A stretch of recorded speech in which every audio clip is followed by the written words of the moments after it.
My name is Laney, and this is my persuasion speech. Jan,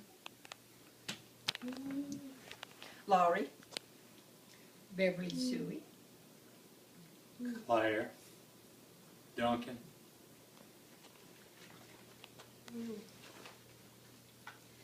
Today, I would like to present to you some information about organ donation and how a moment in your life can save many lives. I'm sure we all know someone or have heard of someone that is alive today because of a life-saving gift that they received. Now, organ donation doesn't always mean death is involved. There are many ways of donating while alive. And yes, donation at death are also life-saving. Thinking about your own death is not something that anyone chooses to do. And thinking about the death of a loved one is even harder. That is why becoming an organ donor is such an important decision. By being an organ donor, death is not always the outcome of life. Being an organ donor is a selfless way to give back to others and making a huge difference in somebody's life. By being an organ donor, you have the power to save and give someone a second chance at life. The number of patients waiting on organs exceeds the number of people who are willing to be organ donors. Many people ask, why should they be organ donors? Well, right now in the U.S., there are more than 117,000 people currently in need of organ transplants. Sadly, every 11 minutes, the number increases because an adult or child is added to the list. While waiting each year, thousands of adults and children will die waiting on their transplant. You can make a difference while being alive. While you're alive and healthy, you are able to give bone marrow, peripheral blood stem cells, and umbilical cord blood stem cells. The American Red Cross Bloodmobile may look scary, but it is very easy to give back medically to those in need. You are able to donate blood every 56 days, and you can also donate platelets every 4 weeks. Unless you have an extremely harmful medical condition, there is absolutely no reason why you cannot give blood.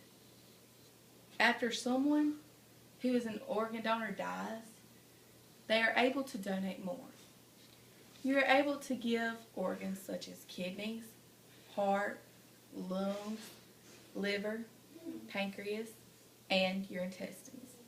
Donors are also able to give tissues, which include cornea, the middle ear, skin, heart valves, bone, veins, cartilage, tendons, and ligaments. By being an organ donor, you will later help cover burns, replace heart valves, place veins, and mend damaged connective tissues. If you become an organ donor, do not think the benefits will pass you by. You not only will be saving one life, but organ donors can save up to 8 lives. With being an organ donor, you are given the power to save lives. And with you saving lives, many children are given the second chance at living life. Influencing people to become an organ donor is very important to me. Every day, for the past 16 years, I've lived with an organ recipient. And every day, it becomes apparent that she will receive greater gifts from organ donors just like you. This recipient is my baby sister, Claire. At the moment, Claire's aortic valve is leaking, and doctors are planning a valve replacement. So, She will soon need an aortic valve.